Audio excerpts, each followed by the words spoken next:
Como seguramente ya lo notaron, vamos a contar con traducción.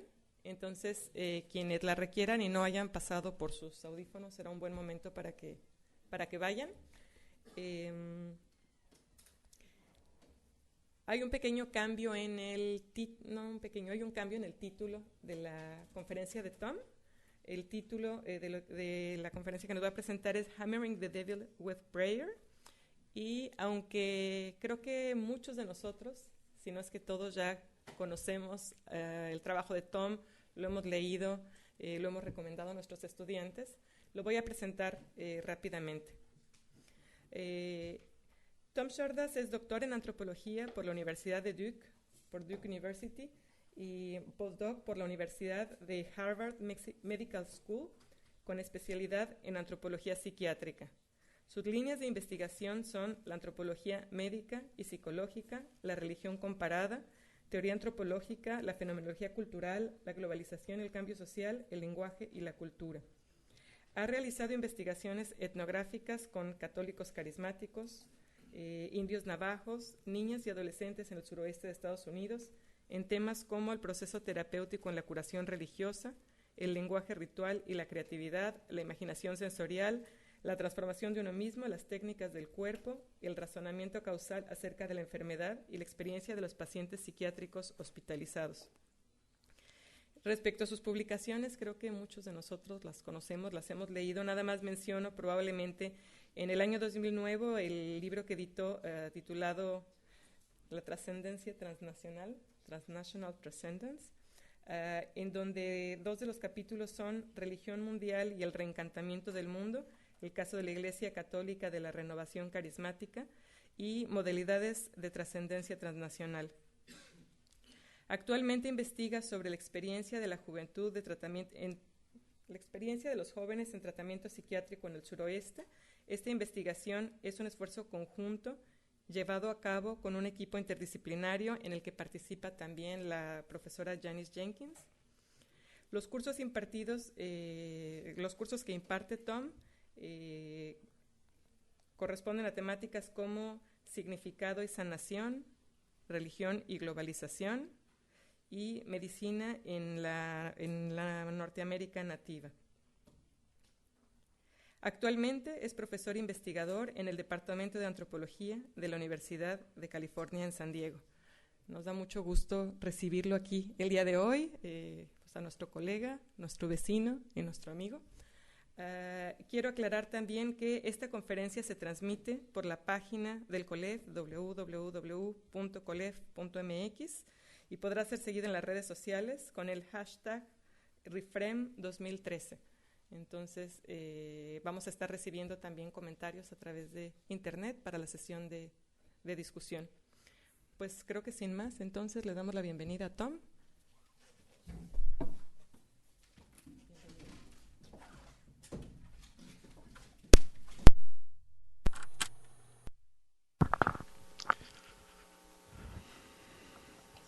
Thank you, Olga.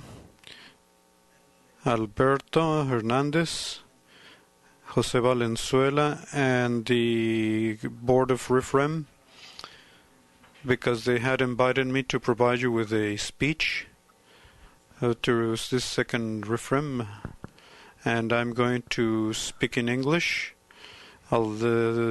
Excuse me, but I have to speak in English.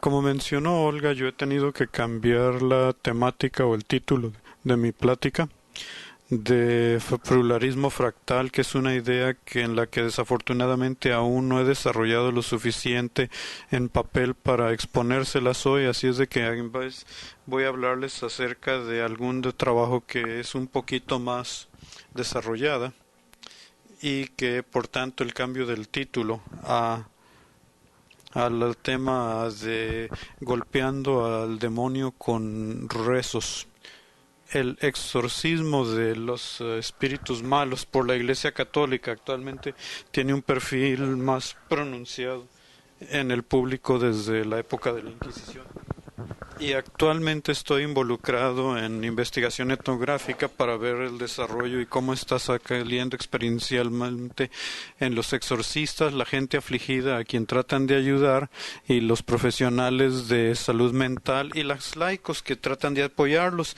El proyecto ya lleva solamente 6 meses, así es de que los que les tengo que decir no solamente refleja un trabajo que está en proceso, sino esfuerzos preliminares para integrar materiales, algunos de los cuales apenas tiene pocas semanas. Y lo que puedo decir de seguro ahorita al inicio es de que en cuanto al exorcismo como una forma institucionalmente sancionada a través del mundo católico, hay variaciones culturales en las prácticas rituales, que es una preocupación central. Y en cuanto al exorcismo como una forma de rezo que contraactúa las fuerzas que debilitan del mal, el exorcismo ayuda a la espiritualidad humana, el desarrollo moral y la formación ética, que también es una cuestión central. El exorcismo católico es un rezo litúrgico en el cual el objetivo es sanar una pena por posesión satánica realizado por un sacerdote bajo el auspicio de un obispo. Aunque yo no soy un historiador, cuando menos debo de señalar la importancia de examinar el rezo de exorcismo desde el tiempo antiguo, porque los demonios no se definieron por la Iglesia hasta el Cuarto Consejo Laterano de la Iglesia Católica en el año 1215 bajo el Papa Inocencio III. En el siglo XV los manuales de exorcismo se hicieron muy comunes y se usaron comúnmente en muchos rezos rituales para echar fuera espíritus. Para cuando llegó el Malleus Maleficarum, o sea, el marro del demonio, que yo lo parafraseo y que fue publicado, el concepto de brujería ya también entraba como prominencia entre los humanos como cosa del idioma satánico, aunque aún todavía no sustituía la posesión demónica. Y un rito estándar del exorcismo fue promulgado en el año 1614, pero la frecuencia y relevancia del exorcismo declinó en el periodo de la Ilustración a la modernidad actual. En 1884 el Papa León XIII tuvo una visión de Satanás tras celebrar misa y compuso una oración especial a San Miguel para destrozar la maldad. Él instituyó esto como una inclusión común tras una pequeña misa, pero su uso fue descontinuado por el Segundo Concilio Vaticano de 1964. En ese punto el exorcismo formal fue de los rituales que se identificaron como para la necesidad de actualizarse, pero el proceso de actualización fue muy lento, y en 1972 en otro documento llamado Ministeria Caedum, el Papa Pablo VI quitó el título de exorcismo como uno de las pequeñas órdenes menores con las cuales todos los sacerdotes se les involucraba para ser ordenados. No solamente se le quitó la significancia práctica, ya que el exorcismo requería sacerdotes totalmente con sus votos autorizados por un obispo, sino que en los Estados Unidos en 1972 solo una diócesis tenía un sacerdote debidamente designado como exorcista. En 1994 el Papa Juan Pablo II hizo mención del rezo de San León a San Miguel, del Papa León a San Miguel, pero no hizo movimiento para reinstalarlo en la liturgia. Y en ese año una asociación internacional de exorcistas fue fundada bajo liderazgo italiano, y en años alternos fomenta una conferencia internacional y una conferencia italiana para entrenar en el desarrollo espiritual del exorcismo.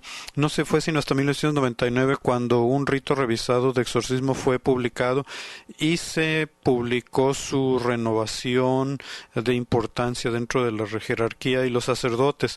Después de un espanto de satanismo en Italia, pasando una serie de asesinatos de 1998 a 2004, utilizando a través de la banda de metal pesado Discos de Satanás. Entonces la diócesis católica instruyó que todas las diócesis debieran de designar un exorcista y darles un curso de entrenamiento, el cual fue lanzado por la Universidad Pontificia en Roma. Este curso se ha desempeñado cada año desde el 2005. En 2010 La reunión anual de los obispos católicos de Estados Unidos incluyó una preconferencia explícitamente abocado al tema del exorcismo que llevó a 66 sacerdotes y 56 obispos. En 2011 hubo un curso de teología sobre exorcismo en el Seminario de Estados Unidos por la primera vez del Segundo Consejo Vaticano, medio siglo antes. Y en 2012 una versión italiana una traducción italiana apareció de los trabajos de Apparitionibus Demonum, o sea, apariciones de Satanás, o sea, publicado originalmente por el cardenal Federico Borromeo en el año 1624. Federico Borromeo fue el sucesor como arzobispo de Milán a su más famoso primo, Carlos Borromeo, que de hecho es un santo, como muchos de ustedes sabrán.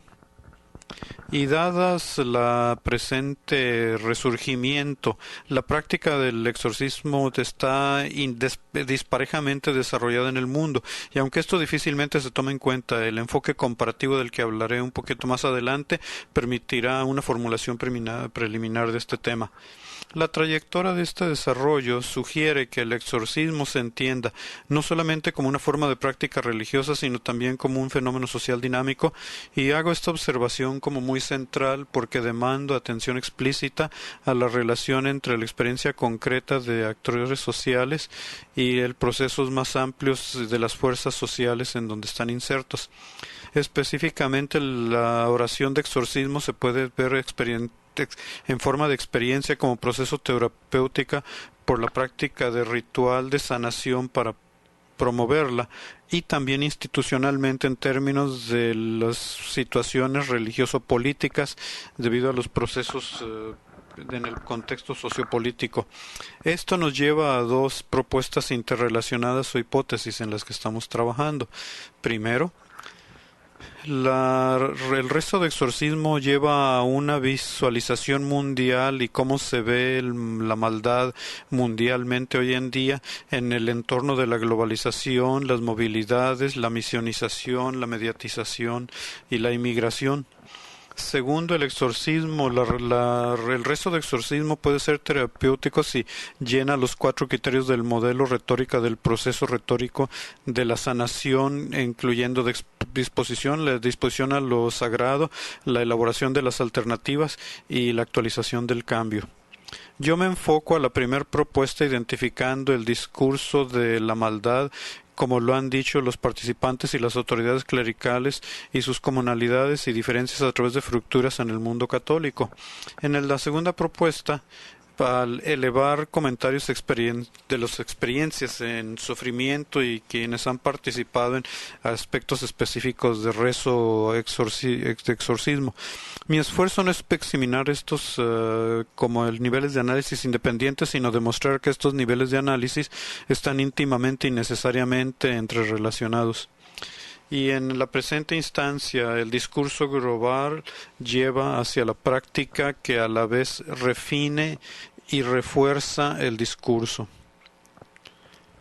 Este enfoque de dos niveles está siendo más prominente en la antropología de la religión, así es como en la antropología médica y antropología de la investigación. El tenor del trabajo contemporáneo es más dinámico y dialéctico que lo que comúnmente se tenía en el mediados del siglo XX, enfatizando la relación o paralelismo entre la personalidad, la cultura, el individuo y la sociedad o los entornos micro y macro sociales. Y para ser preciso, además de entender los procesos terapéuticos por sí mismos, el análisis de instancias específicas de exorcismo locales requieren entender tanto la respuesta y la adaptación a más procesos culturales y el sentido que se le atribuye a tales procesos en cuanto a que se perciban que se sometan a la vida diaria. Y para entenderlas, el catolicismo religioso, como está situado, es necesario entender las fuerzas institucionales y motivaciones que contribuyen a darle forma a los detalles, experiencias y desarrollos a niveles locales, según los exorcistas y los afectados se involucran en el rezo. El concepto empírico que los enlaza es la experiencia y los niveles institucionales de análisis, y esto viene siendo una guerra espiritual en los cuales cada sesión de rezo espiritual para una persona afligida es una pequeña guerrilla en la cual los eventos actuales en el escenario geopolítico tienen un sentido cosmológico. Vamos a hablar un poquito más primero de estos procesos de globalización y el contexto social del rezo. Este aspecto de mi investigación trae la resurgencia del exorcismo como un fenómeno que trae un índice de la ansiedad y preocupación con la maldad en el mundo actual. En términos de ideología, los aspectos son como la distinción entre la maldad como una fuerza cosmológica y como una característica de las personas y sus acciones se articula, así como la relación entre la postura contra la maldad por medio de la teología oficial o la teología de la guerra contra la maldad. En términos de práctica social, esto tiene que ver con que si la resurgencia más bien es por un empuje de las bases del catolicismo o al revés de la jerarquía católica. Y en este aspecto la base es el movimiento de renovación carismática que reconoce a los espíritus de maldad como una forma de aflicción y por eso buscan la oración para la sanación. En mis primeras entrevistas en Estados Unidos también ha sido motivado por el mayor número de migrantes católicos de América Latina y de África, específicamente de culturas tradicionalmente preocupados con las aflicciones causadas por brujería y espíritus malignos. Desde el lado de la jerarquía parece que hay un esfuerzo para detener la influencia de las formas pentecostales de contrarrelacionarse a las fuerzas diabólicas, que puede hacerse por la gente laica en vez de los sacerdotes, y también parece que es un intento para contener la influencia de exorcistas católicos rebeldes como el arzobispo Malingo de Zambia, y también para contrarrestar y quitar atención a los escándalos globales sobre abuso sexual por algunos sacerdotes.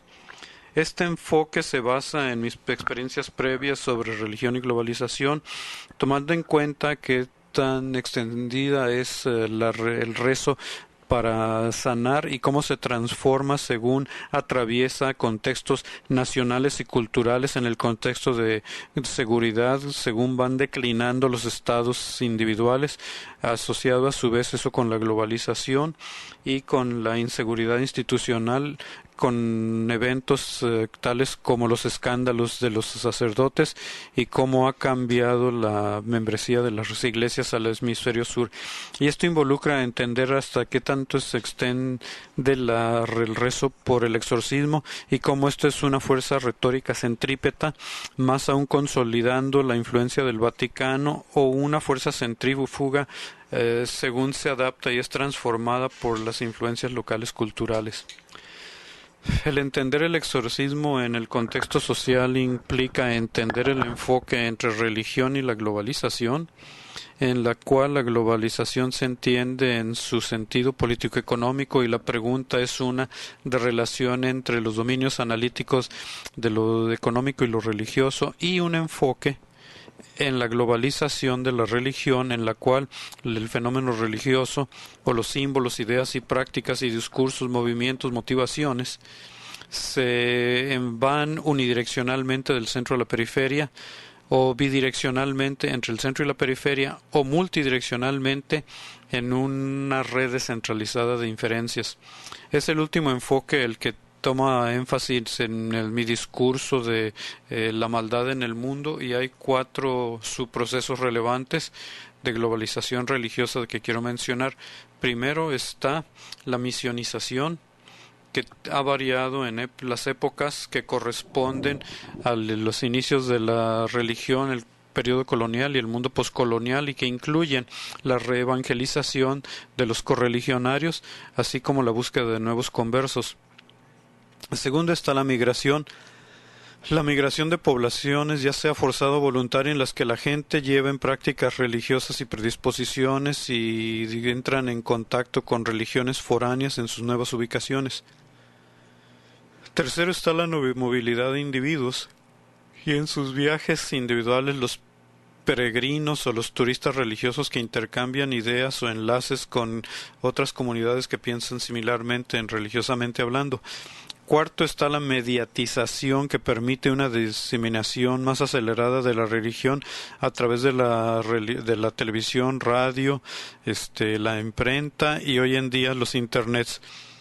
En base a mi investigación, las políticas asociadas de espiritualidad parecen tener varias dimensiones. Primero, el rito de exorcismo promulgado en el ritual católico romano de 1614 fue revisado en 1998, pero ambas versiones aún se usan y hay un cierto grado de controversia en cuanto a que algunos grupos de católicos tradicionalistas objetan que la nueva versión disminuye la fuerza de la oración y la seriedad con la que se toma lo demónico.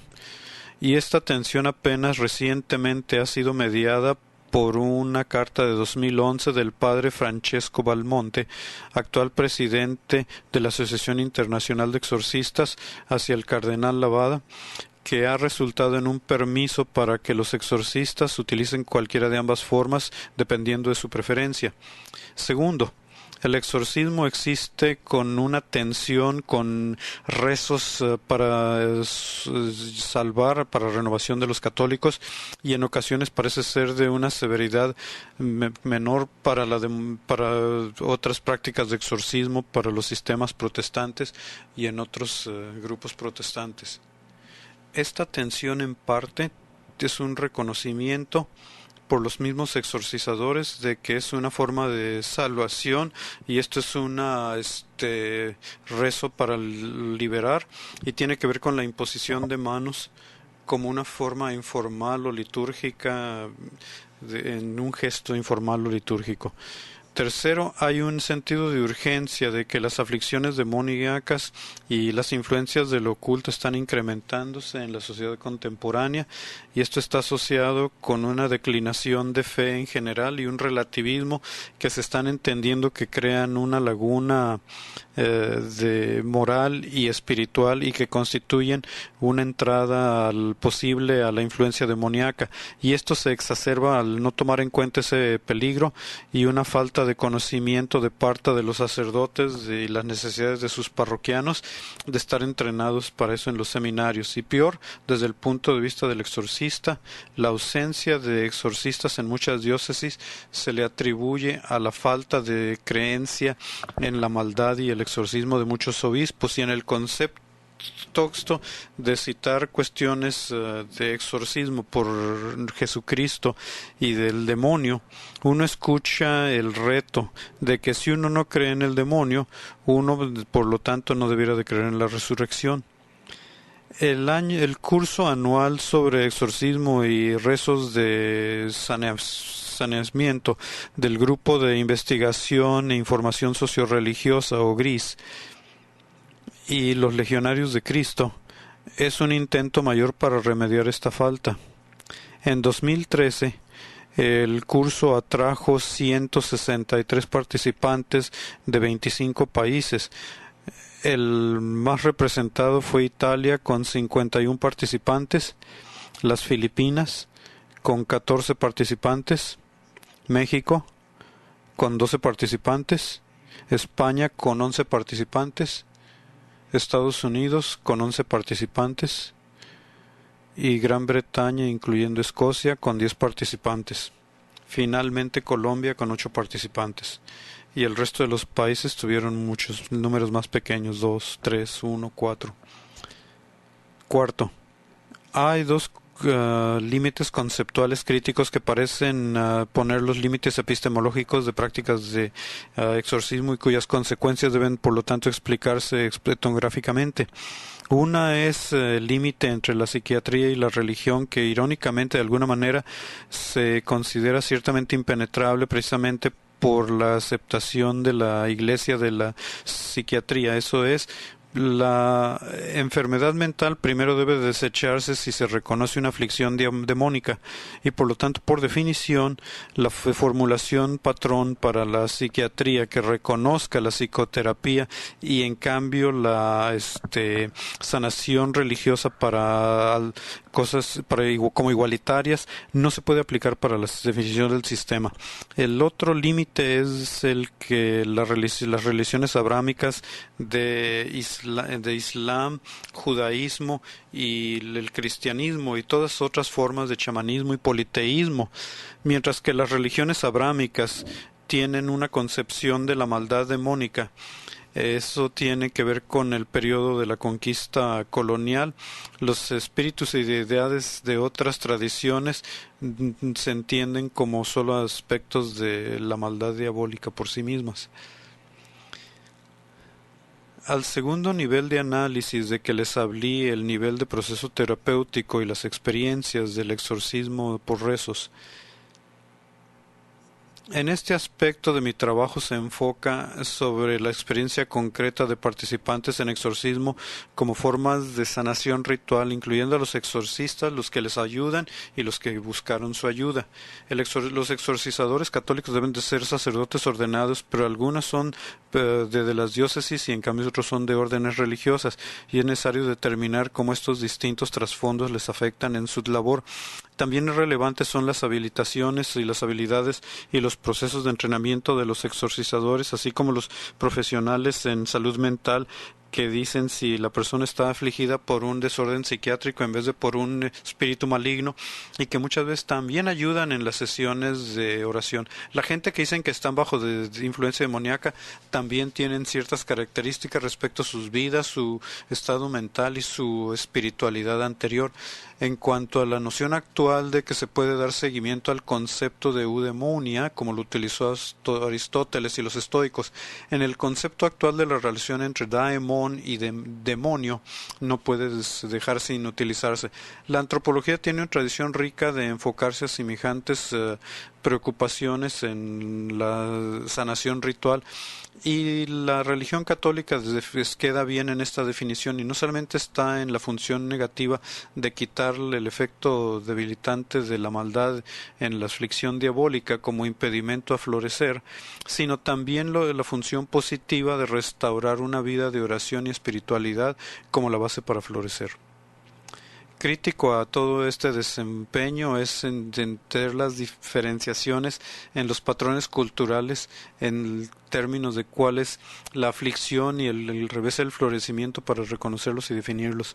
Este enfoque se basa en el modelo retórico del proceso terapéutico que yo desarrollé anteriormente sobre sanación religiosa y que refiné durante mi trabajo en sanación carismática católica y los modelos indios navajos. Se basa este modelo en un análisis interpretativo de modulación en los procesos de sanación e incluye 4 componentes. Primero es la disposición del afligido, tanto en el sentido de su actual estado de ánimo o cómo se involucran en su desempeño, y también en el sentido de su salud física, cómo están dispuestos respecto a los sentidos simbólicos religiosos de la comunidad. Y luego está la experiencia de lo sagrado, tomando en cuenta la formulación religiosa de la condición humana en relación a lo divino, y el repertorio de elementos rituales que constituyen manifestaciones legítimas de poder divino, y las variaciones en la capacidad individual de experimentar lo sagrado que podrá influir el curso de los procesos terapéuticos. Tercero está la elaboración de alternativas o negociación de posibilidades que existen dentro del mundo de asunción del qué es lo que tiene el afligido. Hay alternativas en cuanto a las variables de metáforas y que pueden utilizar medios rituales o pragmáticos que pueden ya ser utilizados con actividad o pasividad y se tienen que percibir como realísticas. Cuarto está la actualización del cambio, incluyendo lo que cuenta como cambio, así como el grado al que ese cambio se considera como significativo para los participantes. Esto podrá ocurrir en una manera incremental y participativa para el resultado. Mi investigación hasta la fecha indica varios temas que deben de involucrarse en este análisis. Primero, la significativa de los rezos de exorcismo no se van hacia cuánto duran, sino que trasciende la frontera del evento en cuanto a que cómo interviene en la trayectoria de vida del individuo y que ocurre en un nivel social específico y una variedad de actores. Y aunque la segunda, aunque los rezos están en un formato estandarizado, aunque hay una forma litúrgica establecida del rezo, el exorcista también puede improvisar de acuerdo a la severidad de la influencia diabólica y las necesidades específicas de la persona afligida. Puede incluir más o menores del pleno repertorio de rezos y puede elegir entre rezos que deprecian al demonio o rezos imprecatorios en que le ordenan al espíritu maligno a que se rebele para hacia el exorcista en el nombre de Dios, y especialmente significativo en cuanto a un estudio étnico, puede introducir variantes enfocados al estilo cultural del grupo. Tercero, el exorcismo debe entenderse en relación a varios tipos relacionados de rezos, incluyendo formas anteriores de exorcismo bajo las circunstancias que se han hecho las revisiones, o la liberación de los espíritus maliciosos de acuerdo al movimiento carismático católico. También rezos para protección espiritual siguiendo al exorcismo por el sacerdote que lo ofició y los acompañantes, y rezos que llevan a cabo a base diaria, permitiendo el crecimiento espiritual libre de influencias satánicas. En este sentido, el exorcismo no es un género aislado de rezos, sino parte de una constelación de tipos interactuantes de rezos. De hecho, desde el punto de vista del afligido, uno de los efectos mayores que inhabilita a la persona poseída es no poder rezar, y por lo tanto la persona poseída tiene una blasfemia vehemente, y por lo tanto hay que reconocer que se subordine el demonio a la deidad pronunciando el nombre debido, y en ese sentido el exorcismo es una forma de rezo que restaura la habilidad de rezar, y subsecuentemente el tener una vida de rezo constante que hace una relación más intensa con Dios da una protección contra volver a sucumbir a lo demoníaco. Igualmente, desde el punto de vista del sacerdote, el entender el exorcismo requiere que también tenga que ver con que sea muy una persona, el sacerdote, que rece mucho, que sepa rezar anteriormente, que sepa rezar durante ello, y que sepa rezar al momento de estar expuesto a ese espíritu maligno, y que sepa rezar para que haya crecimiento espiritual. Es crítico para una relación etnográfica que también se reconozcan los diferentes grados de aflicción diabólica entre lo ordinario y lo extraordinario, como las acciones del demonio. La principal acción ordinaria pues es la tentación, pero lo extraordinaria puede llevar la forma de manifestaciones que aún uno de los exorcistas que lo practican puede ser de tipo Hollywood, porque hay una aversión violenta a lo sagrado, conocimiento del futuro del pasado, conocimiento de un idioma desconocido al afligido, alteraciones de los tonos vocales son estos. Pero lo que yo aquí enfatizaré, sin embargo, es la forma en que el exorcista enfoca su atención en el campo fenomenológico del campo de la vida para determinar cómo ha entrado una posesión en la vida el espíritu maligno. Voy a parafrasear un sacerdote con amplia experiencia como exorcista que enumeró lo que debe de atenderse, y lo voy a leer en el estilo que él lo escribió, en un tipo de estilo que incluye cierta urgencia, y por lo tanto les pido perdón al intérprete porque voy a leerlo muy rápido, y como el mismo sacerdote cuando lo dijo en la conferencia. Así es de que lo que dijo: tienen que determinar si hay episodios específicos en la vida del individuo, incluyendo si está expuesto a cultos, sean voluntarios o involuntarios. Basados en estudios de casos, certificamos de que eso es lo que abre el camino para el demonio, es estar puestos en visionarios, el tarot, piromancia, percepción extrasensorial, amuletos de brujos, consagraciones, espíritus, espiritualidades, cosas traídas con maldiciones, estar presente como turista en esas ceremonias, meditación trascendental de prácticas y reiki, comunidades disquemágicas, grupos de cultos o ciertas iniciaciones esotéricas, escuchar música con mensajes de necrofilia, satanismo, homicidio, suicidio, robo eucarístico, que también están en incremento exponencial, misas negras, rituales negros, orgías sexuales o ritual de homicidio y deferencia a otras cosas. Pero también hay otras causas que también están conectadas a otros cultos, como por ejemplo odio, no perdonar, actos desordenados, perversos, atacar a niños o al Espíritu Santo, así como violencia sexual, especialmente padres contra hijos o contra niños y adolescentes. No todos los abusados están sujetos a la acción extraordinaria de Satanás, pero en muchos casos están con estos asociados a estas heridas. No sabemos los mecanismos, pero permite acciones extraordinarias de Satanás para poseer. Los padres tienen efectos benéficos que pueden ser mayores que los padres cuando abusan, tristemente. Y esta es mi hipótesis. O escuchen a la persona, analicen su relación con Dios también, rezan, qué tanto, cuánto, han dejado algo sin decir en la confesión, como por ejemplo un aborto, atienden a los sacramentos, a la misa, cómo sus problemas se desarrollan al plazo del tiempo, qué ha cambiado en su conducta a través del tiempo, si la manifestación es continua o discontinua, si desaparece o aparece repentinamente, si se alterna repentinamente o siempre está en la misma circunstancia, si es aleatorio, si está relacionado con un solo lugar como dentro o fuera de la casa de un edificio.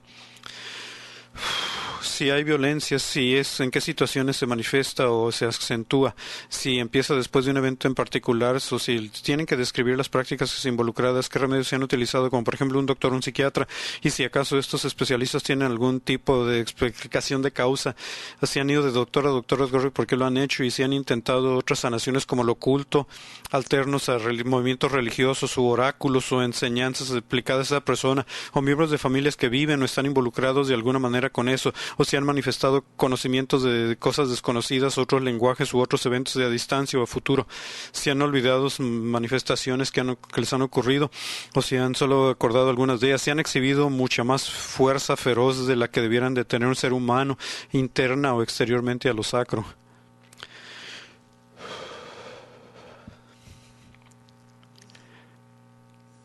Este escrutinio de una luz que ilumine se describe como un discernimiento en base a escuchar, y el sentido en el discurso de religioso de no dejar ninguna piedra sin buscar debajo de ella implica la necesidad de interrogar sobre todas estas categorías que en principio pueden llegar a una intensidad inquisitiva o más bien inquisitorial, y el concepto no es que si la persona está en pena y en necesidad de ayuda, que invariablemente es el caso.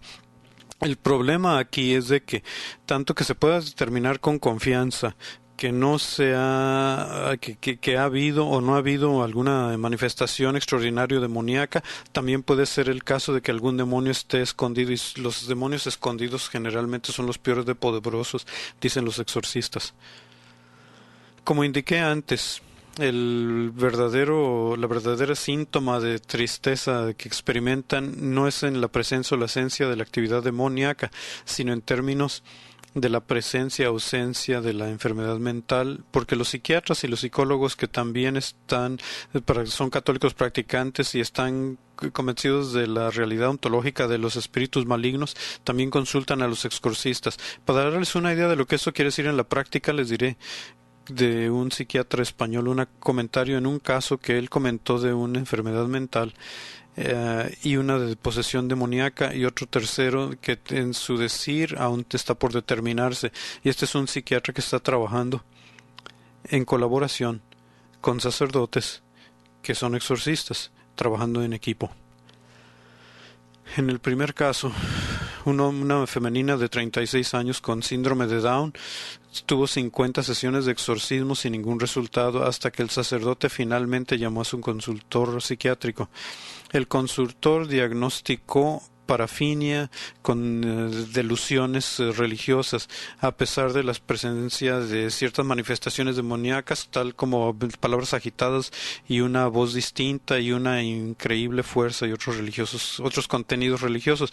El padre de esta niña ya había fallecido y su madre maestra era muy cercana a la religión, con un grupo enfocado a las visiones de la Virgen María.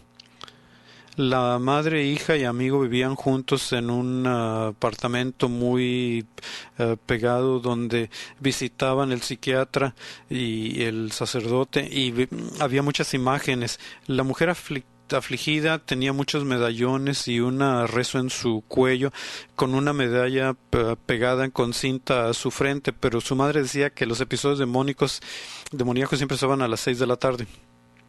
Cuando se le preguntó de su situación, la mujer se enloqueció, y al tratar de pacificarle, el doctor observó que su boca estaba muy seca y que de hecho estaba seriamente deshidratada. Rápidamente le dio 2 vasos de jugo de naranja y comida, porque también no había comido casi nada por 15 días. Pero pronto se puso agitada de nuevo y la voz le cambió, y el doctor de nuevo la apaciguó, y tras 4 rondas de apaciguamiento y agitación, se dio cuenta que podía detener las manifestaciones. El mismo sacerdote se empezó a poner escéptico y la madre se empezó a molestar. El doctor le recetó un curso de drogas ansiolíticas y de somnolíferos. Le dijo que se saliera de ese apartamento tan amontonada y que la hija solo llevara medalla religiosa. La madre obedeció, aunque estaba muy escéptica, porque ella era también parte de las delusiones religiosas, pensando que los demonios que en general atacaban a la gente más santa, y que su hija era, por lo tanto, era una de tales personas. Pero tras de un año de administración psiquiátrico, la persona había regresado, y este es un dicho directo del psiquiatra: una persona normal con el síndrome de Down. Y esa fue su experiencia típica, normal, de diaria, de cómo era.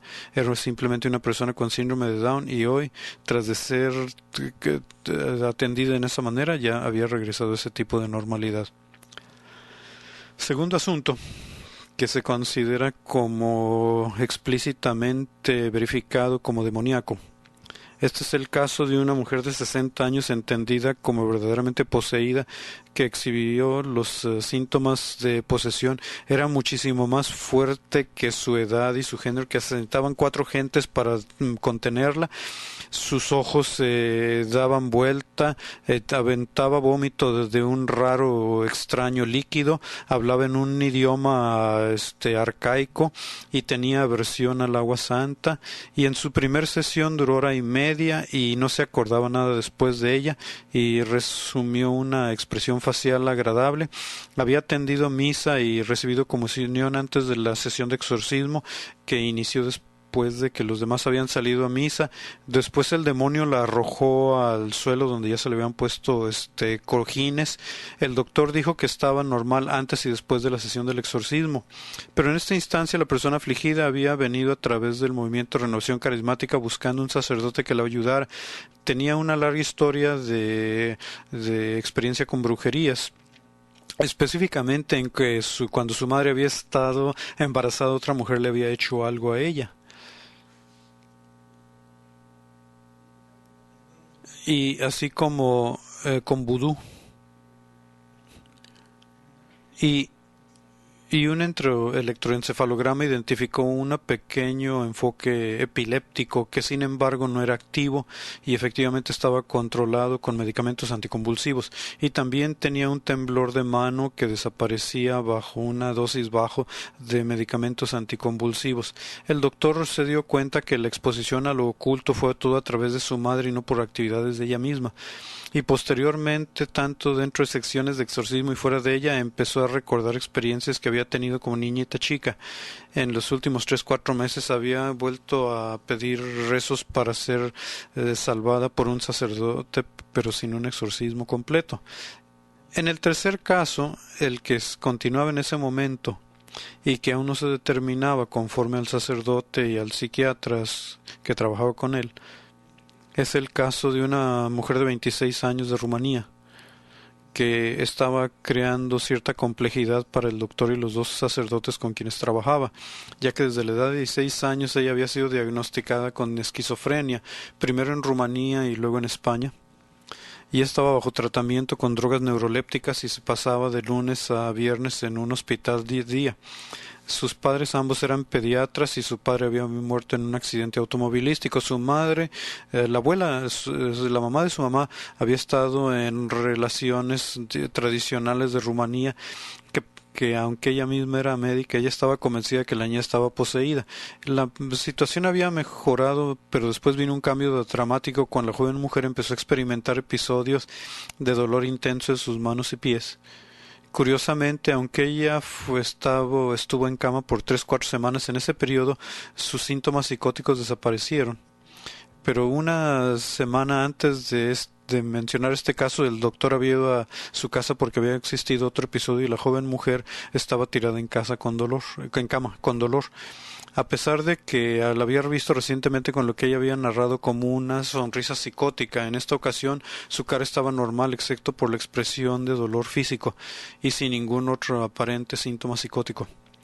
Probó dónde estaba el dolor tocándole las manos y los pies y determinó que la mayor sensibilidad está en las palmas de sus manos. Y en tales casos tenía que entretener la posibilidad de que pudiera ser una estigmata, que hubiera un aspecto religioso o al revés, que hubiera mal involucrado. Y uno de los sacerdotes decía que la joven había estado involucrado en algo de magia negativa para atraer hombres y que su madre también había involucrado a un sanador pueblerino, pero que su esquizofrenia, por otro lado, nunca se había disminuido, y eso podía decir que la esquizofrenia quizás no era el diagnóstico completo, sino tal vez una psicosis, y esta posibilidad se reforzaba porque la madre decía que la hija no respondía al medicamento neuroléptico. Si este era el caso, habría la posibilidad de que los síntomas demoníacos fueran producidos por mímica o imitación de posesión diabólica, y los episodios de dolor pudieran ser episodios de histeria ocasionados por un demonio, o al revés, pudieran ser estigmata divina. Entonces, en este caso, los límites entre lo divino y lo diabólico pues todavía no estaban determinados, era muy difícil. Así que, dadas estas consideraciones a los dos niveles de análisis de los procesos terapéuticos y el discurso público sobre la maldad, el trabajo que actualmente estoy haciendo se enfoca en una comparación de exorcismo en los Estados Unidos e Italia. Italia es el centro del mundo católico y los Estados Unidos es un mundo de una comunidad italiana católica muy grande con vívidos contrastes sociales y culturales. En los Estados Unidos desde 2005 hubo 69.1 millón de católicos que constituían más del 23% de la población de 300 millones, perteneciendo a 18.992 parroquias en un total de 194.000 diócesis. En Italia, a la misma vez, hay 55.76 millones de católicos bautizados que constituyen el 97% de la población total de 57.48 millones, que pertenecen a 25.702 parroquias en un total de 228.000 diócesis. Mientras que mi investigación preliminar indica que en los Estados Unidos hay actualmente aproximadamente 60 exorcistas activos, en Italia hay un estimado hay poco más de 200 exorcistas activos. Así sea una pequeña proporción de diócesis en Estados Unidos que han designado exorcistas, en cambio en las diócesis de Italia hay más de uno. Actualmente en la diócesis de Milano hay 12 exorcistas designados. Un enfoque comparativo es aún más llamativo porque la Iglesia Católica es una institución transnacional de la cual sería imposible generalizar sin tomar en cuenta las diferencias culturales a través del mundo católico. Y segundo, los sacerdotes norteamericanos a veces reciben entrenamiento de exorcismo y aprendizaje en Italia y posteriormente se adaptan en su conocimiento localmente en Estados Unidos. El enfoque también tiene que ver con el reconocimiento de los antropólogos de investigación en sitios múltiples sobre enfoque global y alcance global sobre identidad nacional y con estos tipos de vida. Hay varios contrastes relevantes a mi propuesta central. En Italia, el catolicismo es la religión prevaleciente, pero tiene un grado muy elevado de pluralidad interna, mientras que en Estados Unidos el catolicismo es una religión minoritaria en una ciudad pluralmente religiosa. El catolicismo da un código simbólico generalizado a través de diversidad religiosa y política en Italia, mientras que en Estados Unidos la identidad nacional es la que proporciona un código simbolizado general a través de la diversidad social y religiosa. Y la relación entre el Estado y las religiones es correspondientemente muy diferente, así como las concepciones de la Iglesia como un bastión contra la maldad, la irreligiosidad y el secularismo mundial. En Italia la religión es muy prominente, mientras que en los más seculares Estados Unidos es menos prominente, tales como por ejemplo la reciente intervención por los obispos católicos norteamericanos en la controversia sobre cobertura médica para el aborto, que fue mucho más importante en Estados Unidos. También los patrones de inmigración tienen diversidad, dado que los exorcistas norteamericanos conectan la presencia mayores de grupos hispánicos y africanos que traen más creencia más fuerte en malos espíritus de sus países originarios. Mientras que en Italia se está sosteniendo también más inmigración de Norteáfrica y de Islam, que se está convirtiendo en la segunda religión más grande, y esto tiene un interés potencial en cómo el Islam podrá o no estar involucrada con características demoníacas en los dos países. Mientras que en Italia hay un estrato de catolicismo populista en los santos y la Virgen María y creencias en el ojo malo, en brujería. Se puede decir que ha habido algo de una improvisación de catolicismo en América del Norte, en Estados Unidos.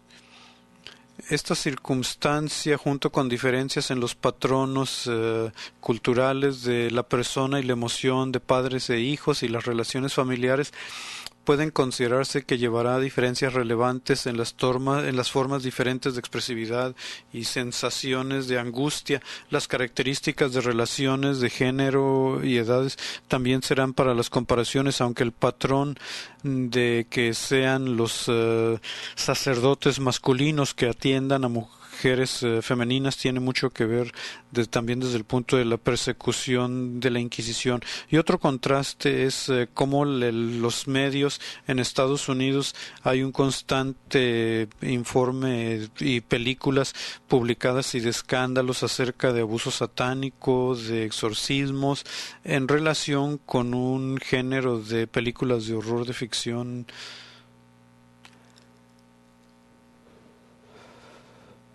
Ahora quiero concluir por darles a ustedes dos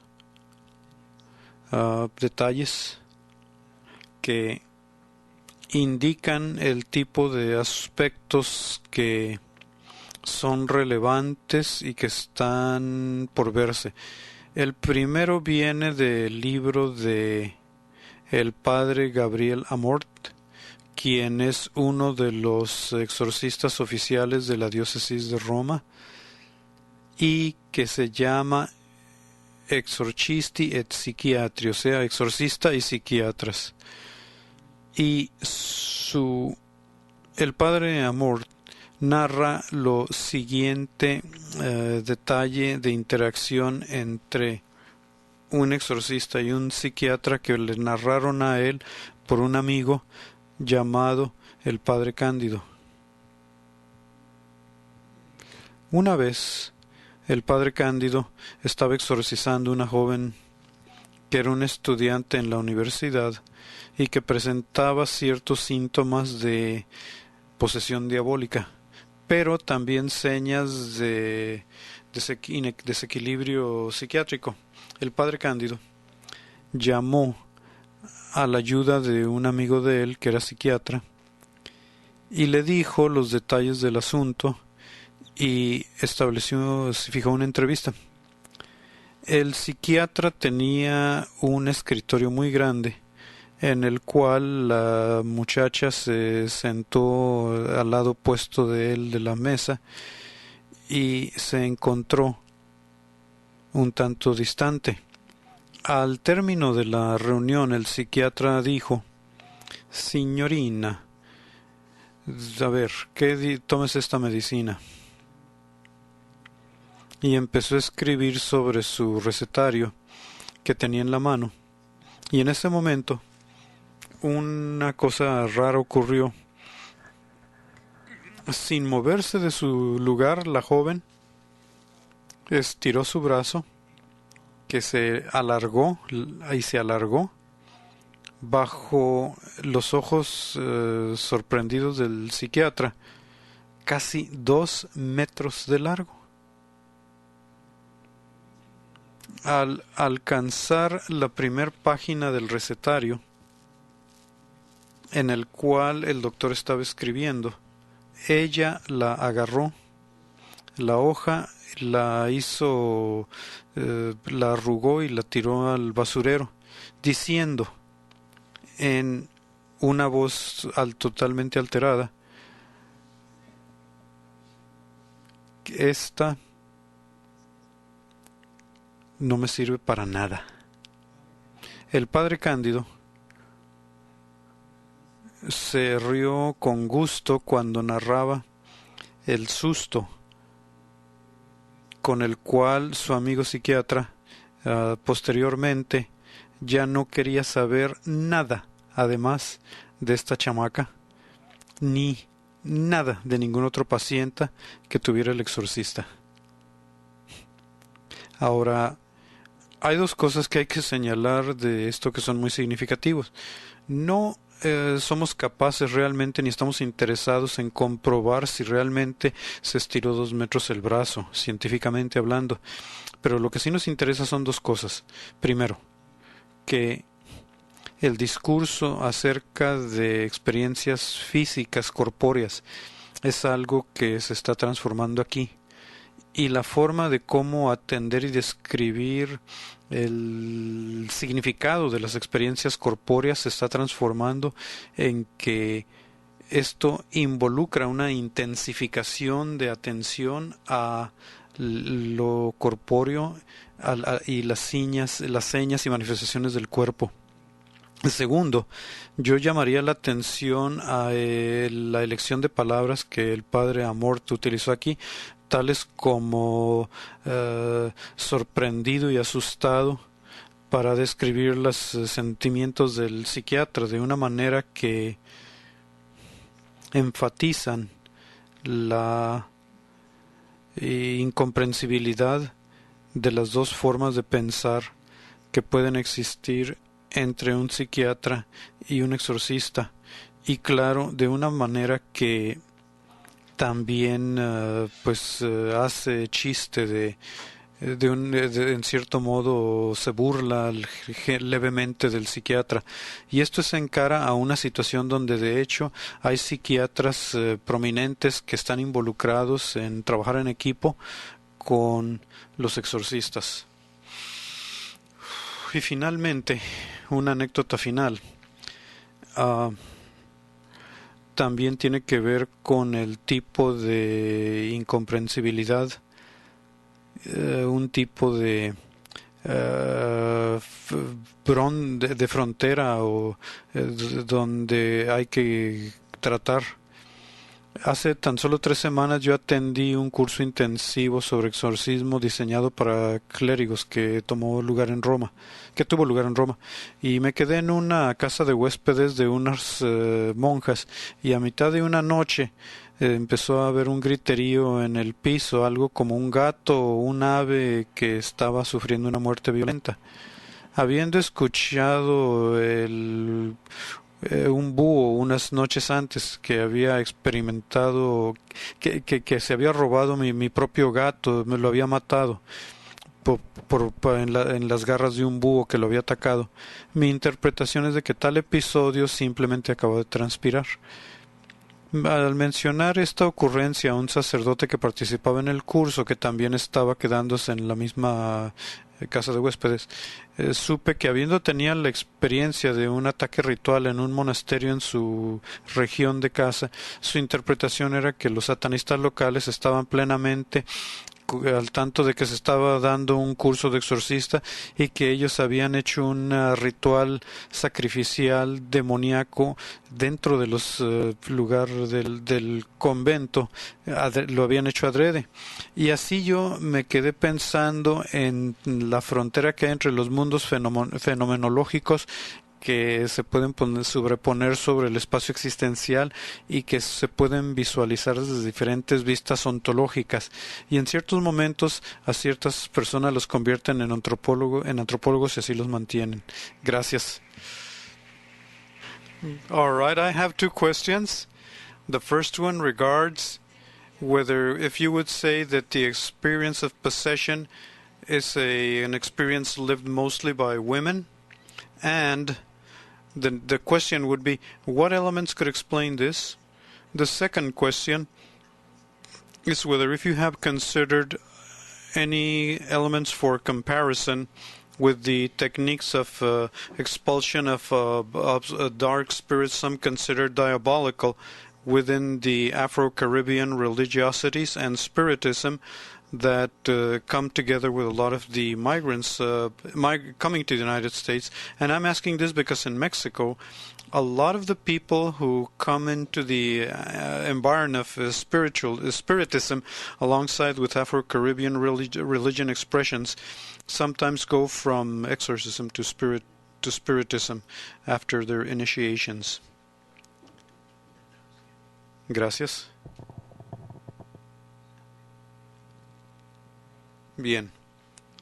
En referencia a la pregunta de la predominancia de mujeres entre las quienes son afligidas y el hecho de que desde que la mayoría de los exorcistas tienen que ser hombres sacerdotes, lo primero que tengo que decir es que esto es tan universal a través de diferentes tipos de todas las religiones y a lo largo de periodos históricos y épocas, que uno no puede, uno tiene que decir cómo puede explicarse esto. No es distinto de las religiones afrocaribeñas o la religión católica o el culto de Etiopía o alguna iglesia protestante a la que atraviesen en cualquier pobladito en Estados Unidos. Curiosamente las mujeres siempre son las más predominantes en la religiosidad, así que yo no puedo ofrecer ahorita ninguna explicación para algo que parece ser el caso universalmente, y aún así es algo que es un fenómeno cultural, de que hay en cada situación razones culturales por qué las mujeres son las más prominentes o las más prevalecientes.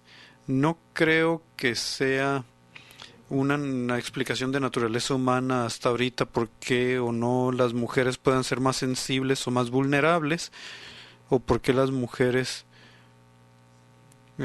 si hay algo en su naturaleza que se puede decir que sea una explicación muy fácil. Creo que tiene que describirse hasta ahorita por cada situación particular, por qué se da el caso y cómo es el caso y cuáles son los significados para los hombres y mujeres involucrados,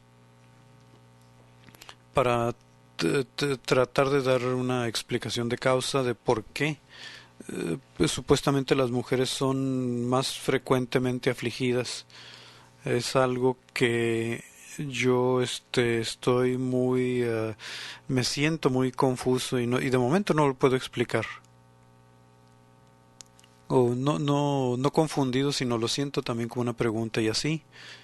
En la pregunta de el espiritismo afrocaribeño, yo puedo decir que entre la gente con quienes yo he trabajado, los exorcistas, que son exorcistas de corte conservador, con católicos conservadores, creo que universalmente ellos entenderían estas deidades y espíritus, ya sea como demoníacos o influenciados por algo demoníaco.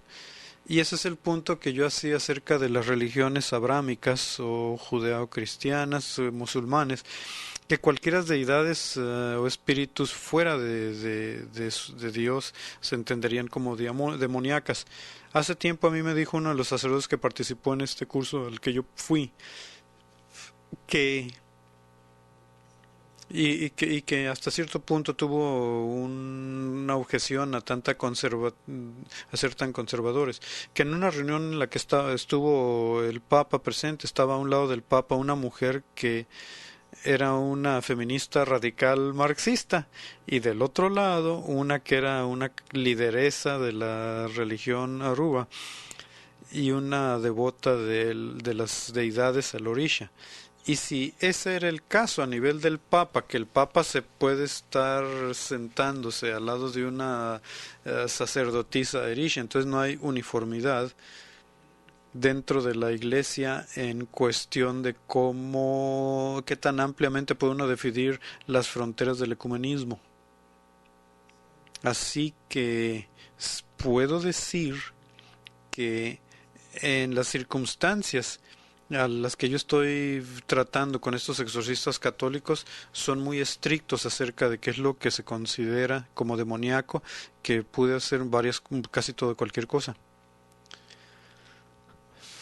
Y finalmente, devolviéndome a la pregunta de las mujeres, que no creo que realmente haya una buena respuesta generalizada, es que el caso que hay mujeres, hombres que también pues son afligidos por espíritus maléficos, y uno puede encontrar casos de ellos, una minoría quizá, yo diría como un 10%, y también tiene que ver el caso de que las mujeres están mucho más involucradas con los equipos que ayudan a los sacerdotes a rezar y no siempre se les da un estatus de exorcistas a ellas mismas, así que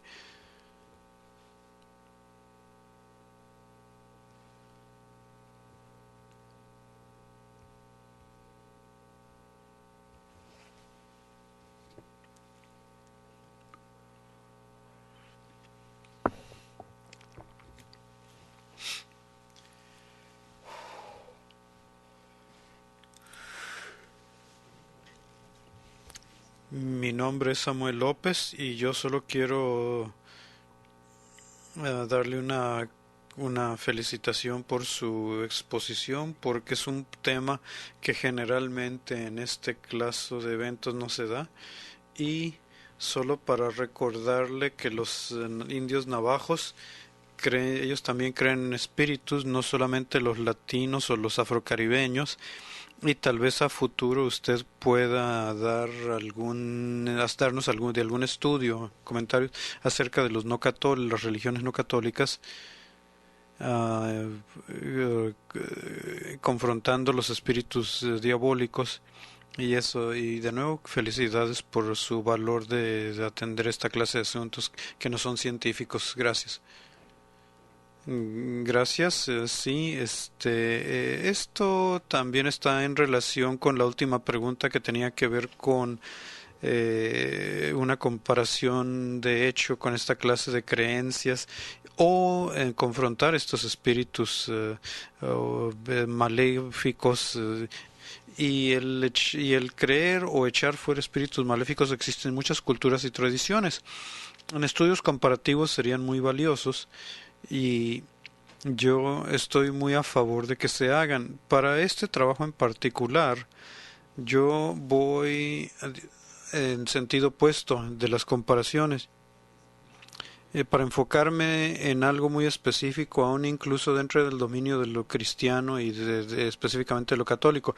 Estoy restringiendo mi trabajo específicamente a los exorcistas que son sacerdotes, y no solamente a los exorcistas como sacerdotes, sino los que están oficialmente reconocidos como tal dentro de sus diócesis.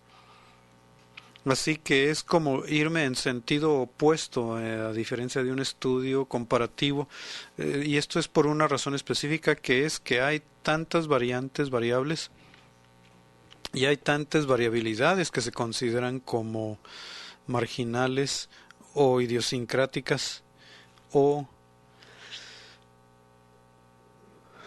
simplemente ridículas para efectos de que se pudiera contratar el estudio, pero eso lo he restringido, parte por razones pragmáticas para que lo pueda controlar, y también porque quiero ser capaz de decir a final de cuentas que mi trabajo representa prácticas de exorcismo normales u ordinarias dentro del catolicismo, y como tal no se puede criticar desde el punto de vista de los exorcistas o de la iglesia como diciendo, bueno, es de que está lo que hicimos, pero ¿sabes qué? Estás solamente tratando con unas cuantas gentes raras que no representan toda la iglesia católica y su tradición. Y es por este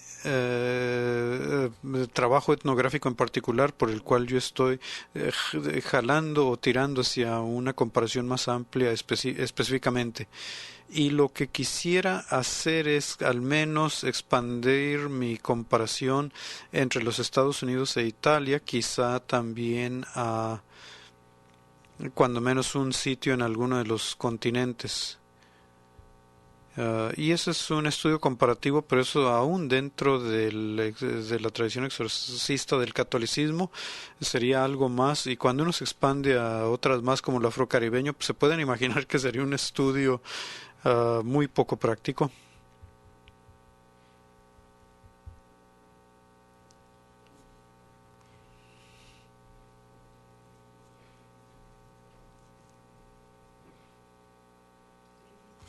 Hoy es el Día Internacional contra la Homofobia. Esto para algunos grupos es un ejemplo de un caso de influencia demoníaca, y lo que sucede con estos grupos cuando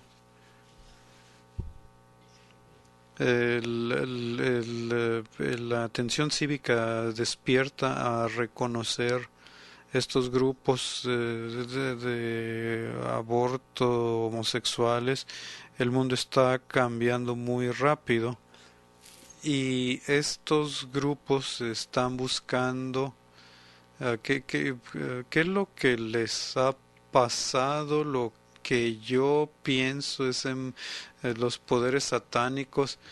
Este es el Día Internacional para reconocer que la homofobia. Bueno,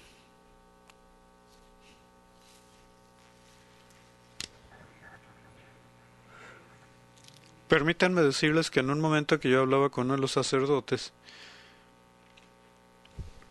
en la conferencia en Roma, mm, debido a que los exorcistas que están ah, llevando estas ideas y prácticas, definitivamente, como se podrán imaginar, consideran las prácticas ocultas como demoníacas, y consideran la homosexualidad pues como un pecado que lo abre aún a las influencias de los demonios, y consideran el aborto como un pecado que también hace una apertura a las influencias de demonios. Y uno de los sacerdotes con los que hablaba en esta conferencia, de hecho era homosexual él mismo.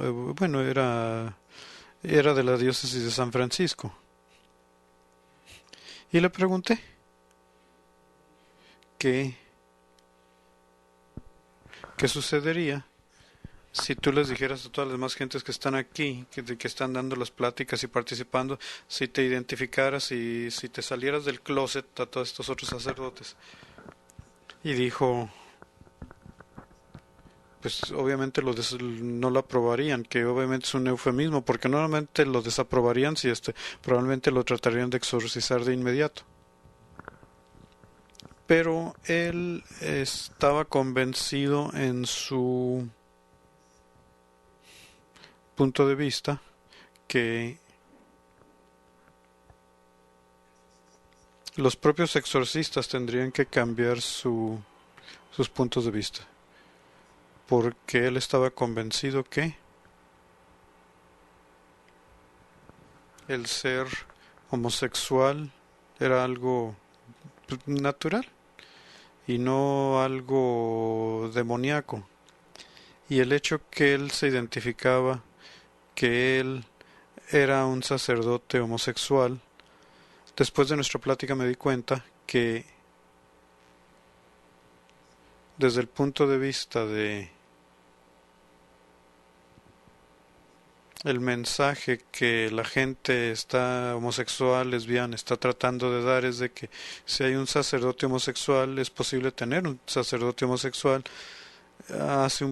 Señala un punto muy importante en contra de algunos de los estereotipos, porque saben, uno de los estereotipos culturales de la gente homosexual es que no solamente se atraen a gente de ese propio sexo, sino especialmente que son promiscuos, ¿verdad? Así que si tienen un sacerdote homosexual que ha tomado un voto de celibato y sin embargo se sigue identificando como homosexual, pero celibe, tal existencia de persona sería una declaración muy poderosa. Y luego el hecho de que esta persona de hecho está dispuesta a estar dentro de un grupo de sacerdotes que invariablemente pensarían que haya algo malo con él, sería algo que rendiría la situación muy sesgada y complicada. Así que discúlpenme si respondí con una anécdota en vez de con una propuesta, pero esto es lo que me vino a la mente desde su pregunta.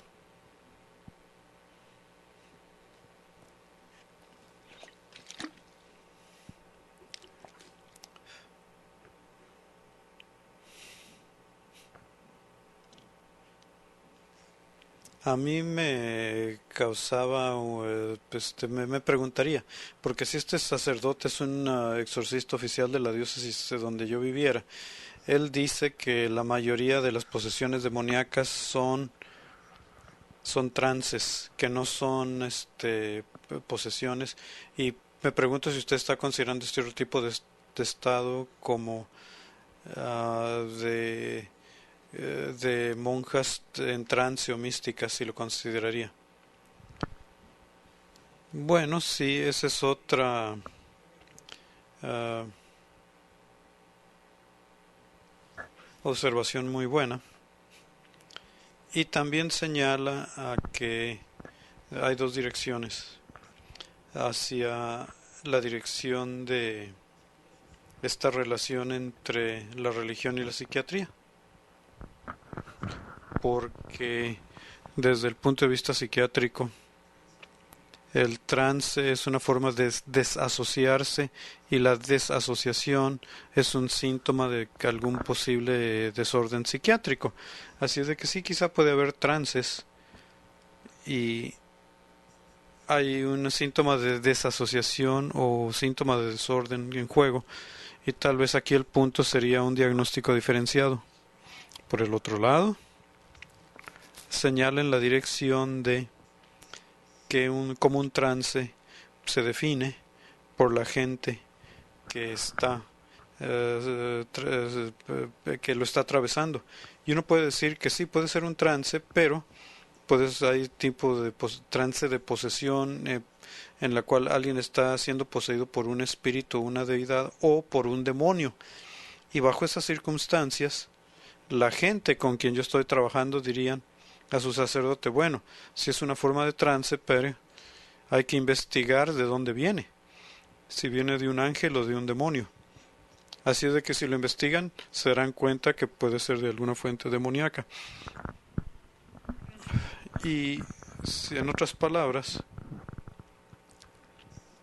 un trance puede sonar como lo define su sacerdote, si es un fenómeno neutro o simplemente es una forma de trance sin otro significado, más de que la persona está en un estado muy distraído y espaciado y parece que es una cosa pero pudiera ser algo muy sencillo.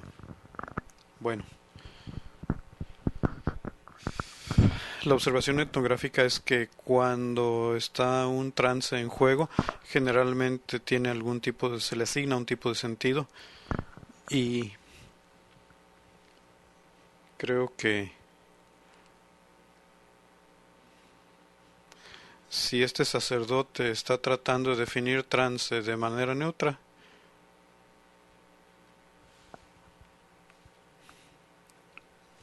tal vez no tendría mucho éxito, porque requeriría que dijera a una persona: bien, vamos a decir una oración porque vámonos a casa y no pasó nada contigo porque simplemente estabas en trance. Y ya, se acabó. Entonces hay siempre casi algún tipo de necesidad para dar seguimiento porque estaba la persona en trance en primer lugar. Y la única forma que puedo entender eso es que como haciendo que tenga sentido de que si este sacerdote dijera: bueno, es que esta persona estaba ansiosa y estaba preocupada, y ahora lo que tengo que hacer es calmarla y rezar con ella y decirle que diga el rosario cuando se vaya a casa y ya pasará.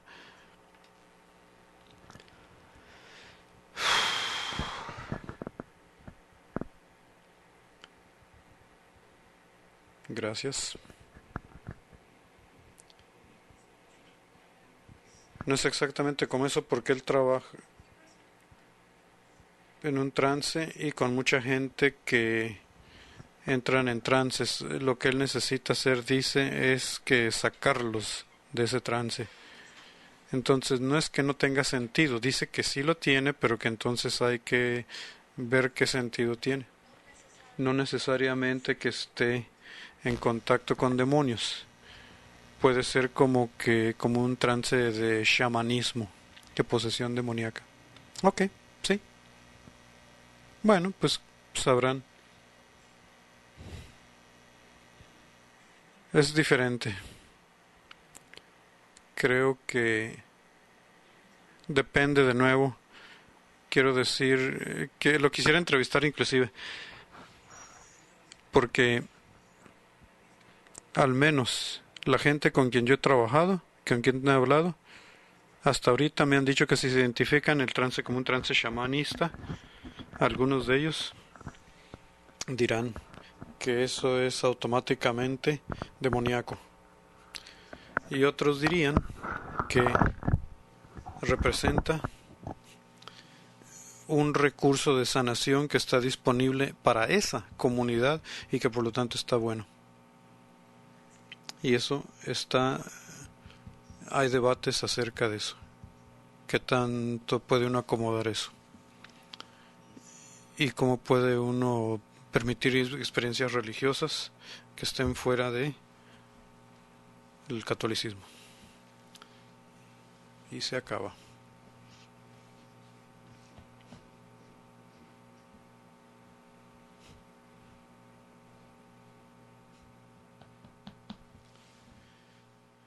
I think there's nothing more left to say but to thank you, and this is it.